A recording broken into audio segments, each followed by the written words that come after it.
Bwana Yesu asifiwe.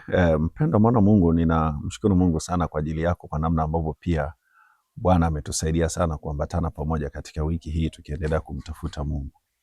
Jioni ya leo nina neno fupi sana la kinabii tunapoenda kujipumzisha usiku wa leo. Biblia inasema katika kitabu cha Wathesalonike wa kwanza sura ya 5 mstari wa 18, inasema kwamba mshukuruni Bwana kwa kila jambo, maana hayo ni mapenzi ya Mungu katika Kristo Yesu. Tumepita kwenye mazingira mengi sana katika juma hili. Tumepita kwenye mazingira mengi tumekuwa na zile ups and downs nyingi sana. Lakini katika yote bado Mungu anasimama kama Mungu. Tumeona wema wa Mungu kwa namna ya ajabu sana, akitupigania, akituongoza, akitufadhili. Tumeona matendo makuu ya Mungu kwa kiwango cha kipekee. Hebu tuendelee kumwamini Mungu hata kwa ajili ya juma ambalo liko mbele yetu kuanzia kesho. Mungu anaenda kutupa neema ya wiki nzuri sana. Ni wiki nzuri ambayo inaenda kufanya maamuzi ya miezi miwili. Inaenda kufanya maamuzi ya kumaliza mwezi wa 3, lakini pia inaenda kufanya maamuzi ya kuingia katika mwezi wa 4.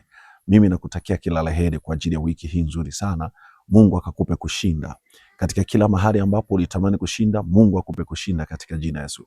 Kila shida ambayo ulikuwa umeshinda kuibeba kwa mkono wako, yupo Mungu wa mbinguni ataenda kukufanikisha. Acha nimshukuru Mungu kwa ajili yako. Baba, nakushukuru sana kwa ajili ya mtumishi wako huyu. Acha rehema na neema ziwe juu yake, Bwana, usiku wa leo anapoenda kujipumzisha. Katika jina la Yesu Kristo Nazareti aliye hai. Baba, ninaomba mkono wako wa baraka uwe juu yake. Mungu wa mbinguni, ninaomba utukufu wako Bwana ukamlinde. Baba yangu, ninamwombea neema yako Mungu ikamwatamie kwa namna ya kipekee sana. Katika jina la Yesu Kristo Nazareti aliye hai. Baba, ninatamka baraka kwa ajili yake anapoenda kutumikia katika wiki ijayo. Mungu, ninaomba ukamuongoze katika malisho majani mabichi, mwepushe na kila balaa na mikosi katika jina la Yesu Kristo Nazareti. Baba, ninamfunika kwa damu yako na damu yako ikanene mema katika jina la Yesu. Amen. Mpendwa Mungu wangu akubariki sana. Namba zangu ni zile zile 0758443873. Mimi ni mtumwa wa Kristo, sio kwa faida shigidu. Mungu akubariki.